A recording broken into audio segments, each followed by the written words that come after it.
শর্তিলা একাদশী ব্রত মাহাত্ম্য হচ্ছে মাঘ মাসের কৃষ্ণপক্ষের শর্তিলা একাদশীর মাহাত্ম্য ভবিষ্যোত্তর পুরাণে বর্ণিত আছে।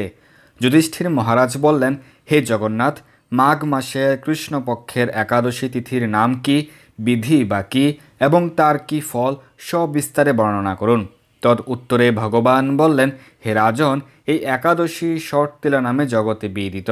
এক সময় দালভ্য ঋষি মুনি শ্রেষ্ঠ পুলস্তকে জিজ্ঞাসা করেন, মর্তলোকে মানুষেরা নানা প্রকার পাপকর্ম দ্বারা নরকে গমন করে, যাতে তারা নিরয় গতি থেকে রক্ষা পায়, তা যথাযথভাবে আমাকে উপদেশ করুন।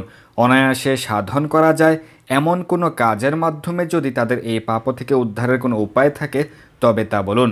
ঋষি পুলস্ত বললেন, হে মহাভাগ, তুমি একটি গোপনীয় উত্তম বিষয় প্রশ্ন করেছ।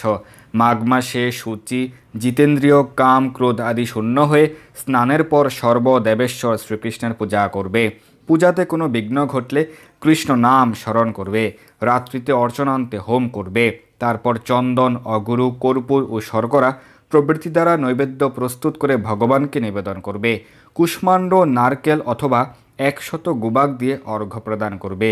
কৃষ্ণ কৃষ্ণ কৃপালোস্ত্বা মা গতি নাম গতির ভাবা ইত্যাদি মন্ত্রে শ্রীকৃষ্ণের পূজা করতে হয়।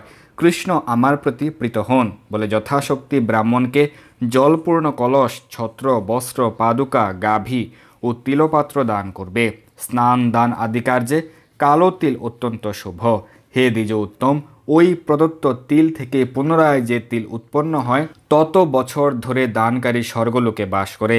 তিল দ্বারা স্নান, তিল শরীরে ধারণ, তিল জলে মিশিয়ে তা দিয়ে তর্পণ, তিল ভোজন এবং তিল দান, এই 6 প্রকার বিধানে সর্বপাপ দূর হয়ে থাকে।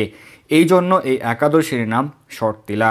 হে যুধিষ্ঠির, এক সময় নারদও এই শর্তিলা একাদশীর ফল ও ইতিহাস সম্পর্কে জানতে চাইলে যে কাহিনী আমি বলেছিলাম তা এখন তোমার কাছে বর্ণনা করছি। পুরাকালে মর্তলোকে এক ব্রাহ্মণী বাস করত। সে প্রত্যহ ব্রত আচরণ ও দেবপূজা পরায়ণা ছিল। উপবাসক্রমে তার শরীর অত্যন্ত ক্ষীণ হয়ে গিয়েছিল।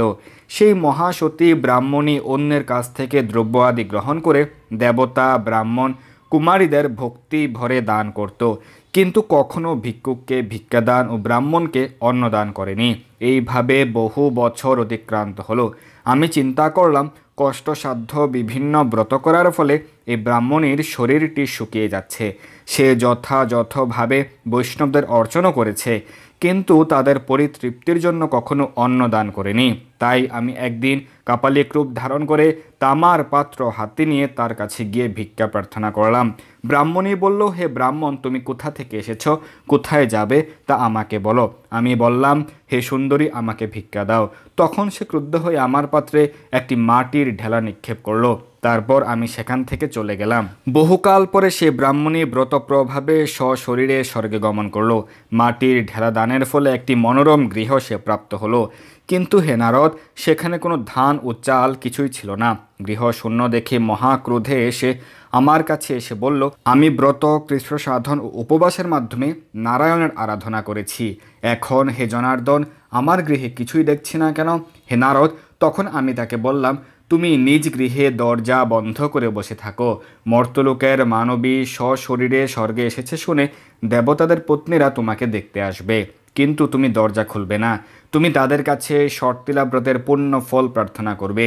যদি তারা সেই ফল প্রদানে রাজি হয় তবেই দরজা খুলবে। এরপর দেবপত্নীরা সেখানে এসে তার দর্শন প্রার্থনা করলো।